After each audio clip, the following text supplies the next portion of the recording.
This is a special 3-day podcast series designed for coaches who are ready to up their game by building scalable offers, building out their systems, perhaps delegating to a team, and maintaining a really high client experience to build and maintain your retention rate.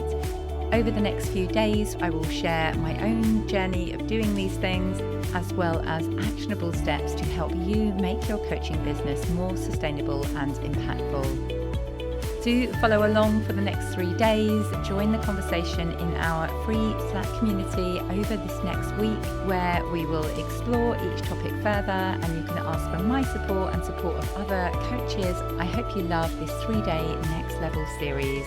If you are looking for our regular episodes, you will find it as usual on Thursday. Hello, welcome to the second episode of our Next Level series.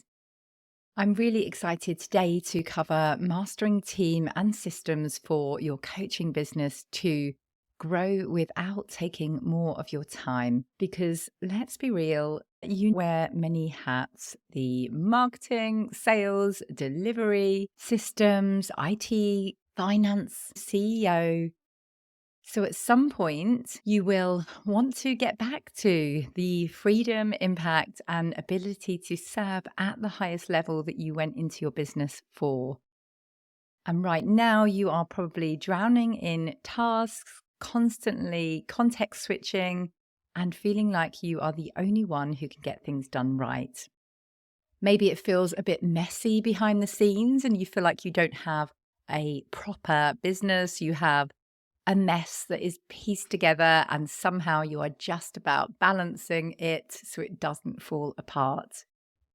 So today I will break down exactly how I have built both my team and systems so that my business can grow without me being the bottleneck, and I hope this provides you with inspiration for your business. So before we talk team, let's talk systems, because the world of AI and tech is so amazing now that maybe you don't need a team right now. There may be systems to do some of the tasks for you before you move on to considering a team. Think of your systems as your business nervous system, the infrastructure that keeps it all running without you as a person having to balance all of the things that you need to remember as a business owner. The best thing I did this year was set up a task management system. I use Asana, but you can also use Trello. It's been a complete game changer in my business because I can rest easy now knowing that every single task I do is documented, and each task includes a Loom video with me demonstrating how I do that particular task.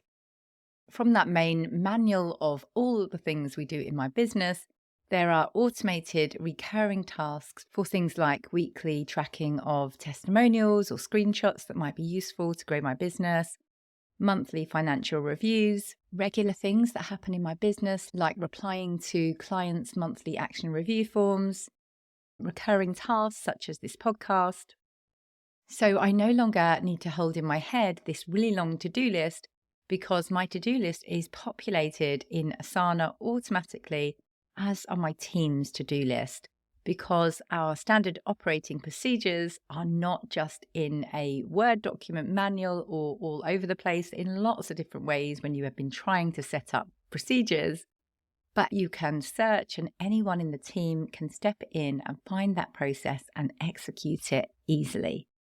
Let's get further into automation. So your business should work for you while you sleep as much as possible.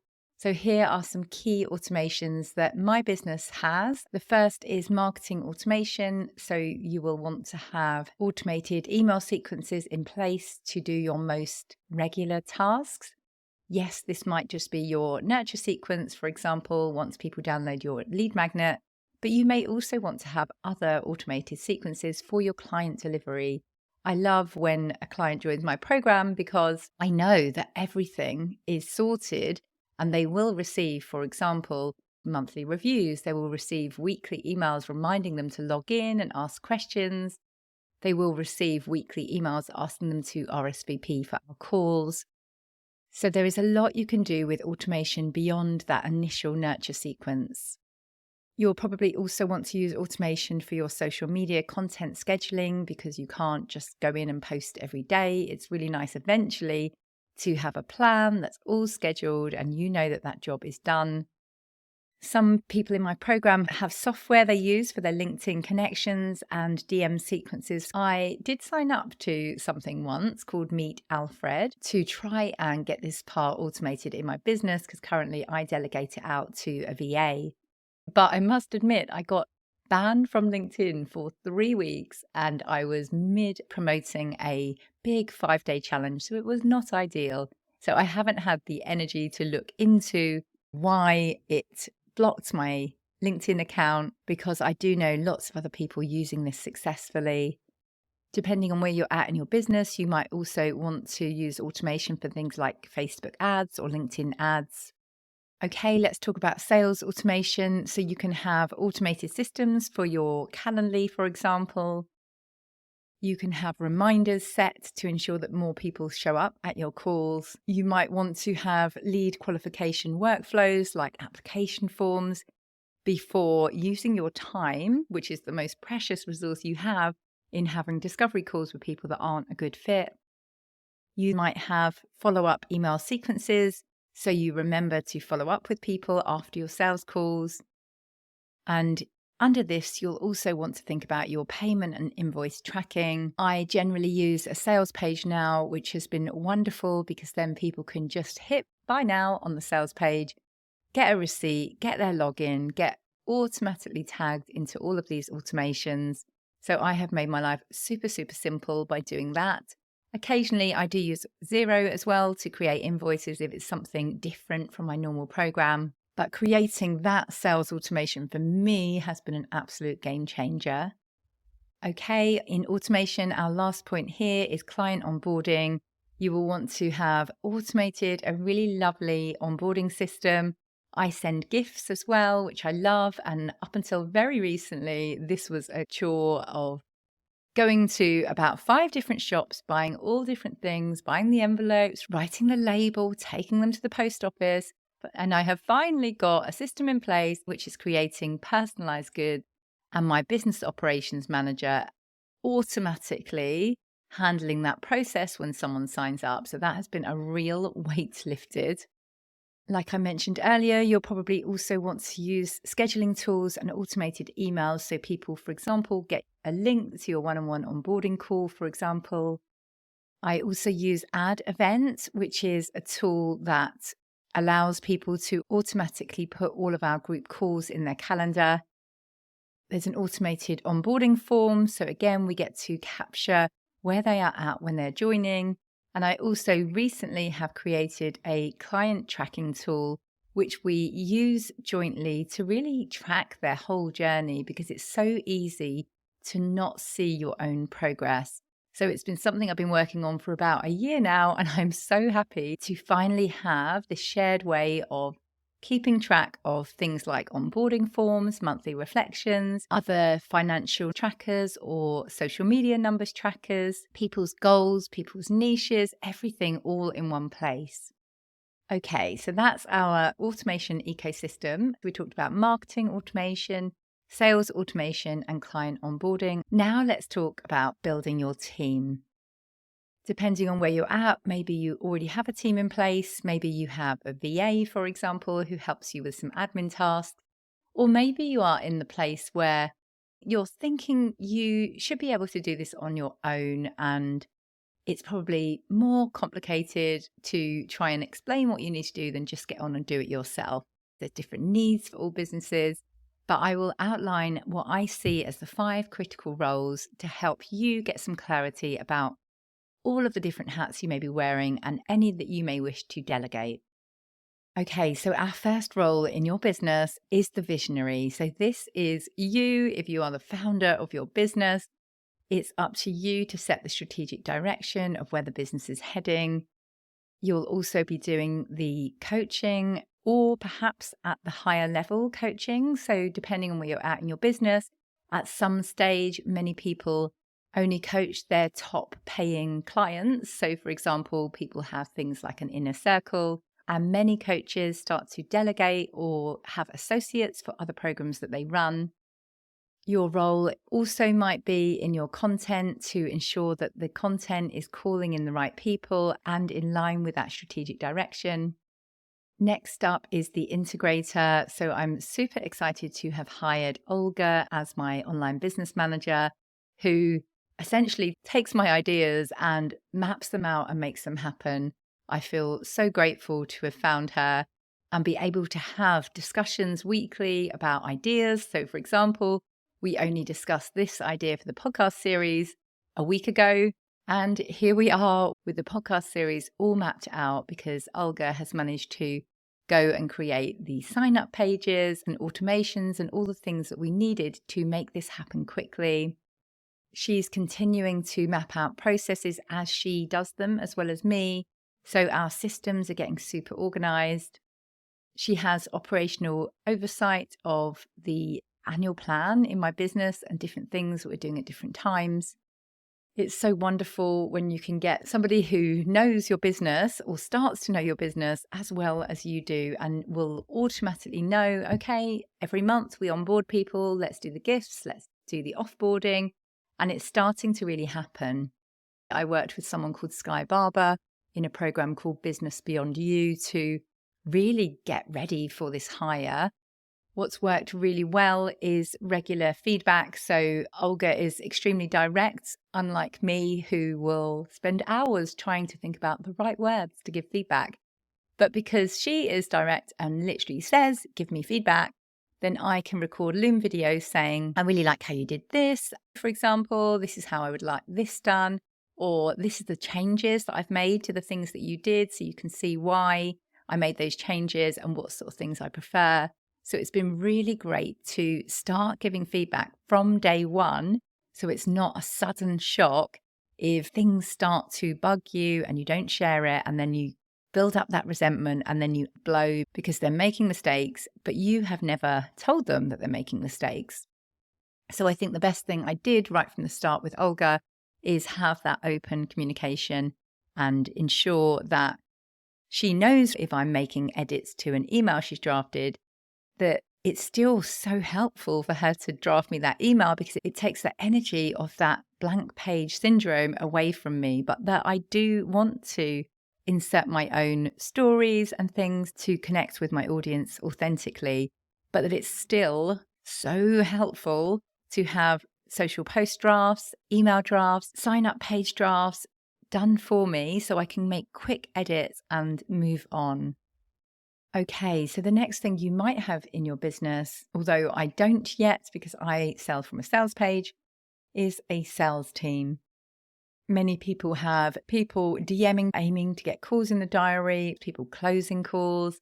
As I mentioned, I don't do that, but I do know several people who do. So that is an option depending on where you are at in your business. Finally, let's move on to your marketing team. So this is for things like content creation, or perhaps if you're selling to organizations, you've got other processes like following up inquiries or generating sales calls through emailing or whatever system you are using to generate inquiries.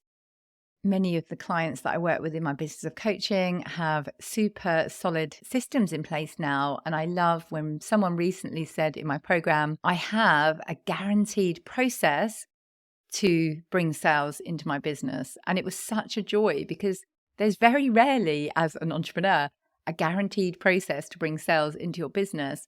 But what she had done throughout the program is really track her activity and the output. And therefore, you start to have the power of knowing, okay, I do this much volume and it brings in this many sales. And now she is at that place where she has that pretty much guaranteed because she's seen it pan out every single month for the last 6 months. And when you have that system working for you, you can eventually delegate that process and free up your time. You also might be thinking about social media management.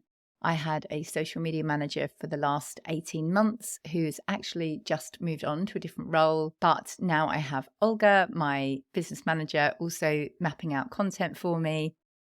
It's also something I'm quite enjoying spending a bit more time myself on, because I do think there is a real pleasure in expressing your ideas because it gets them clear for you. So I do think I have become rusty from 18 months of not taking such an active role in my social media as I used to do the whole thing myself. But it's a real joy to start thinking about who I want to speak to, what topics I want to talk about, to have a bit more flexibility in being a bit last minute, because I am last minute lot, as I share a lot. So I do want to say, yesterday in my business coaching call, this happened, rather than everything be really scheduled in advance and me not have the freedom to be able to do things myself. Having a social media manager doesn't mean that you lose all connection with your audience, though, because I would really recommend editing the posts so they sound like you and feel like you. Otherwise, it's kind of pointless putting them out, because the entire point of our content is to call the right people into our world. And usually you are the best person to do that. Creating content will actually give you the clarity that you need to grow into your business, create your ideas, create your offers, see what resonates with people. So there are pros and cons to having a team in this area, but the pro for me has been taking that mapping and thinking about things away and see the content, be able to make edits, make suggestions, drag it across to accepted, and someone else schedule it for me has been an absolute dream. Okay, the final hat I will cover here is finance and operations. So this might be your bookkeeping, maybe regularly reconciling your Xero if you use some sort of software like that. I pay my accountants to do this now for me. They also run payroll for me once a month.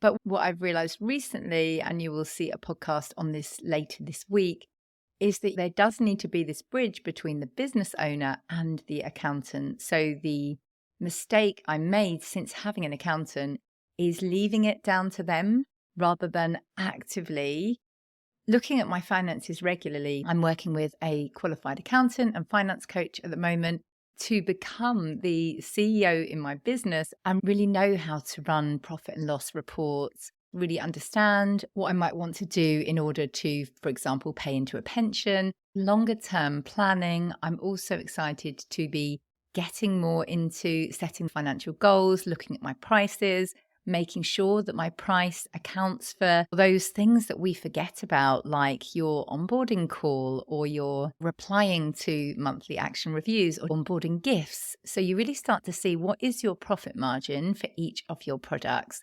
So that is something I'm actively working on at the moment, and I cannot wait to continue to up my game in this finance and operations area. So let's cover hiring and systemization a little bit further. I would suggest you document every single process with Loom videos. I always thought that it would be really tricky to map out processes and write points when I'm doing things. But the easiest way to do it has been every time I'm about to do something in my business, I hit on Loom and I talk through, okay, someone's just left the program. So here I am logging into my Kartra to ensure that I stop tagging them into certain emails. Now I go over to the Slack groups. So anyone can now watch those videos and do my exact process just as I do it. And it's not taken any more time to map out that process. Something I learned in the Business Beyond You course is about 30-day, 60-day, and 90-day goals. So ensuring that you just have that one clear project. So for me, it was handing over my podcast production process, because that probably took 2.5 hours perhaps after I had finished recording to do the editing, get it on the platform, do the show notes, do the email, do the social posts. So if I could just focus on that for that first 30 days and handing over that really effectively, then I was buying myself 2.5 hours a week to be able to start thinking about what's that next thing I can free up more time with. I can use my Asana system to track performance and give feedback. Although we do have our system in place, we still speak weekly. My last point is build a team culture of continuous improvement, and we really do have that. I think one of my greatest strengths is never pretending I'm perfect myself. I make plenty of mistakes and I share lots of them on this podcast with you. And I hate this new thing online where business coaches constantly share how brilliant they are and how stupid you are. Looking on social media lately, there is this real trend of this. I don't know if you've noticed it, especially on Instagram. It's like, here's why your offer isn't selling, and here's why mine flew out the door in 10 minutes.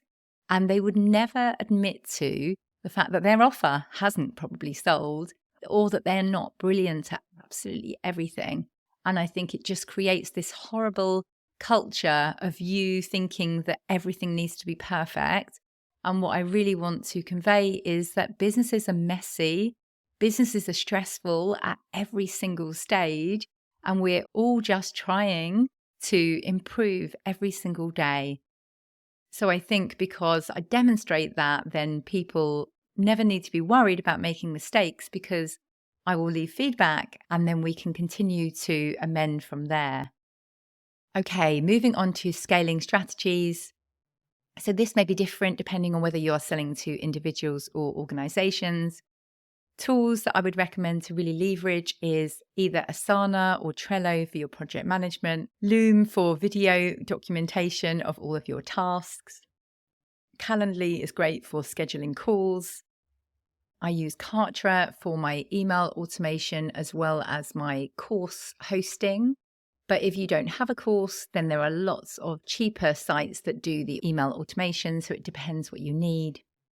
As I mentioned, I currently use my VA for my LinkedIn connections and other tools that I know people use successfully, other than me, of course, who didn't use it successfully, is Meet Alfred.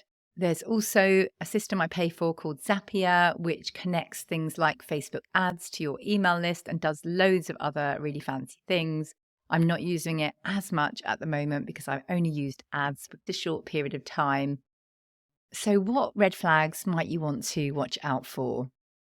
If you are spending more than 20 to 30% of your time on admin tasks, you might want to think about, how can you do this more effectively? Is it an automation you need to build out?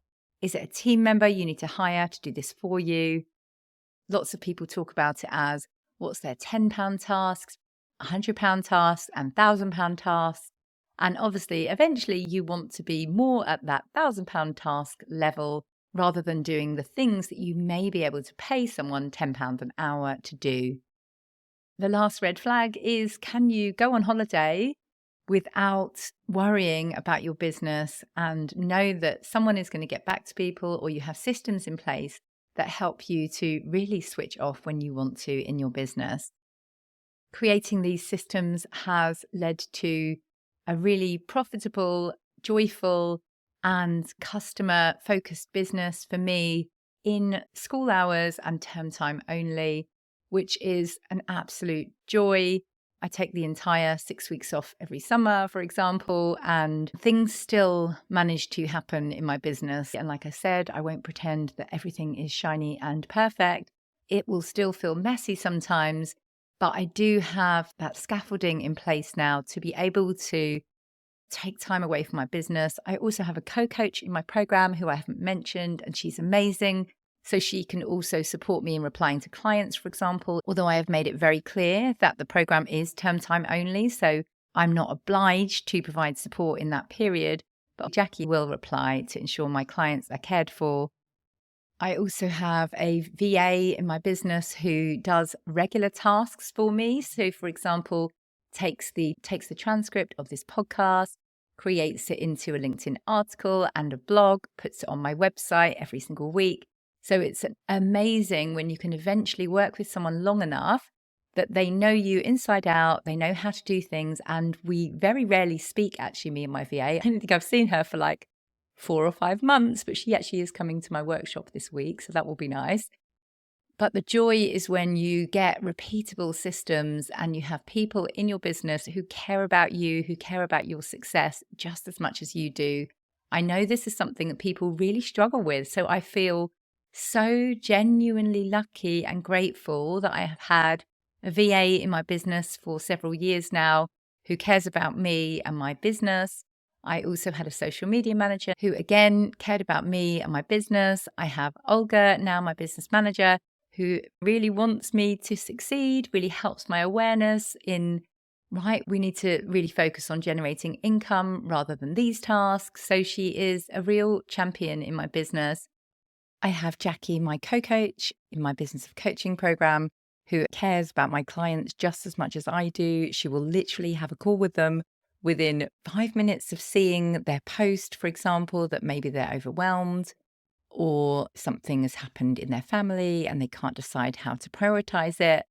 She will have conversations with me every single month as to how my clients are getting on, what we can do further to support them. So she supports me and those inside my program so much. And I cannot really believe that I have found such values aligned people to support the work that I do. Many of the people I worked with in the Business Beyond You program really struggled with finding good people. So I don't know why I managed to attract people who care about me and my business as much as I do. So if you are thinking that you'll never find someone like that, then actually, do you know what? I think you might be wrong, because I've been really lucky. I feel supported. We haven't actually covered the cost of hiring a team. So let me share with you that I don't have any actual employees. I would say Olga is a contractor, so it's flexible, which is heavenly. Then Nicole was paid for 4 social posts a week. So she was paid on an output rate rather than an hourly rate. And Jo, my VA, is £25 an hour and she just bills for whatever she does. She luckily doesn't have a minimum set hours. So I'm really lucky that I can flex as I need to in my business to grow. Okay, here is your action plan from today's episode. So map out all of your current tasks if you haven't already. Start creating Loom videos every single time you do something in your business. Don't think it's going to set you back and you haven't got time. You're doing the process anyway. You just hit record on the video and then carry on with your life as if you weren't even recording yourself. Think about the first role you want to hire and also keep thinking, what is going to bring in the income? What is their help going to help to free you up to do? So, for example, by having Olga, I have recently collaborated with a coach training organization, which has been on my list for years, and now have a regular relationship with them to provide their coachees with business support. And that is a really big thing that I haven't thought or shared much about yet, because it will pretty much be like passive income, because it's their business, they're doing the marketing, and I'm just providing a service. Also, keep looking for what will make the biggest impact. I know that testimonials and case studies have literally made my entire business. So one of Olga's key tasks is to keep track and record all of our case studies or results from people. Something that we have done is built in every single email I send some sort of screenshots of loved the planning day, come join me in the online version. So how can you really utilize the things that are going to bring in income in your business, and then actually take the time, which is what I'm doing right now in this moment, to think, because of those small changes of Olga drafting something and putting it into my Kartra site for me as a draft email with all this social proof attached, has genuinely brought in income in my business. So don't be scared to hire. Just think about what small things can bring you money in your business. And even if that is not as a salesperson, because Olga is not doing sales, it can free you up to do that big picture and exponential growth activities in your business. Finally, if you haven't already, start building your automation ecosystem. Really think about all the different things that you're doing on a regular basis. And is there any ways of automating things? If you are just starting your business, this isn't really something that you need to spend time on. And I have lots of people in my business of coaching program seeing perhaps what I'm doing and wanting to do something similar.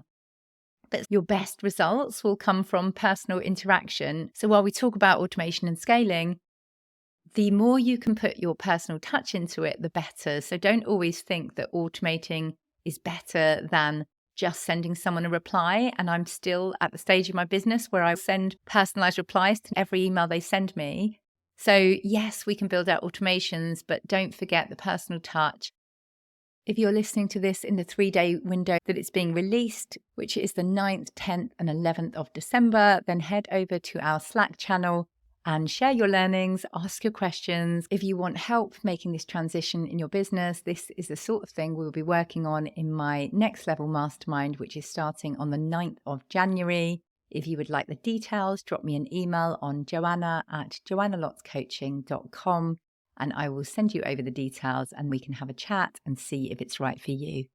It would be wonderful to spend the time and get the support network around you to get your business to the place that it gives you the freedom that you dreamed of and frees up your headspace to spend time with your family and your clients rather than drowning in the admin. Our next level podcast series, tomorrow I will be sharing how you can create an amazing client experience that will build your brand and build your retention rate. So I can't wait to see you then. To connect with me and other like-minded coaches, don't forget to join our free Slack community, which is open this week only. There you will be part of a supportive space where we will continue the conversation and share all of our own insights to help each other to scale and grow our own coaching businesses sustainably. You will find the link in the show notes to sign up. I would love to see you there and hear your thoughts.